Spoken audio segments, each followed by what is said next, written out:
Patriots. Here we go. Let's go. Yeah, that's what I'm saying. It starts tonight. Short week game on the road, and I know you could say Atlanta this, Atlanta that, and who they really beaten in their win streak, but you still got to beat who's in front of you, and a short week game on the road is no joke in the NFL. Then you're home for the Titans, and then you're at the Bills. These next 3 weeks will show whether the rubber is truly meeting the road.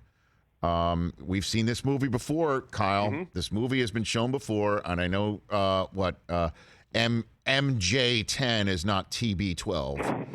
But if this is 2001, we had Matt Light on earlier, it kind of does look like the same movies on spooling. What do you think? It's really fun. It does feel like a movie. I think the best barometer of right now of where the Patriots are if you get into the heart of the Bills Mafia. And because they're right there and watching it, I get the privilege. I get to talk pretty often to Steve Tasker.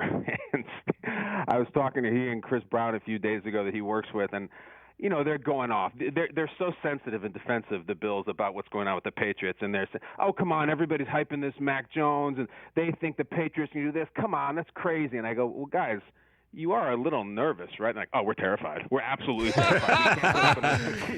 Yeah, man. They're terrified because this is the best part, Rich.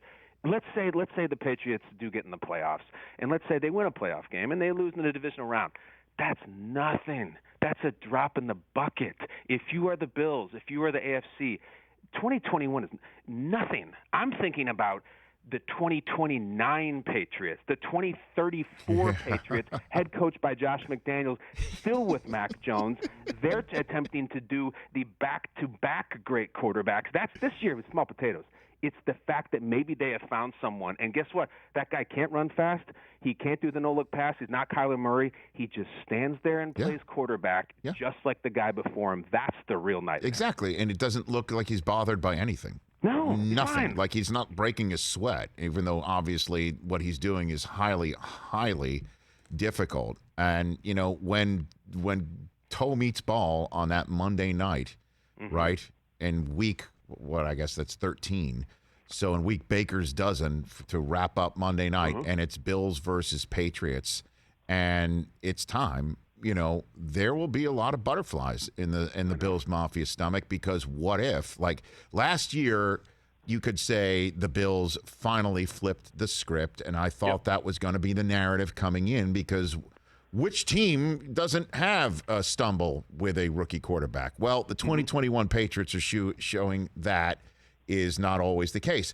So when it all comes down to it, last year you could throw it out. Like that was Brady out and Cam in and, and who the heck knew what was going on with that quarterback situation. This is kind of a different story. Like now's the time to slay that dragon. Now's the time. Right. I gave Belichick a year, whatever. He had opt-outs. He was trying a thing with Cam. It wasn't there.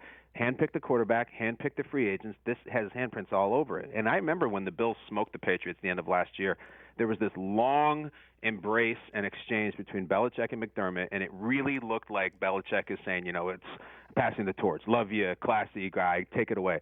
And not a chance. I've even gone past this, Rich. Have you even, in your excitement about the Patriots, and I know you have it and you should, have you indulged in the idea that it could be a Tampa versus New England Super Bowl? Of course. Have you even thought about it? Of course. It has crossed my mind. God. But it has crossed my mind, but it is still just so, difficult to even comprehend what that would look like in Los Angeles, California. That would be off the charts now, because that's what we were all talking about the minute that Brady left to go to Tampa. Is like, well, they don't play New England until 2021. So how about the Super Bowl this year, especially since it's in Tampa?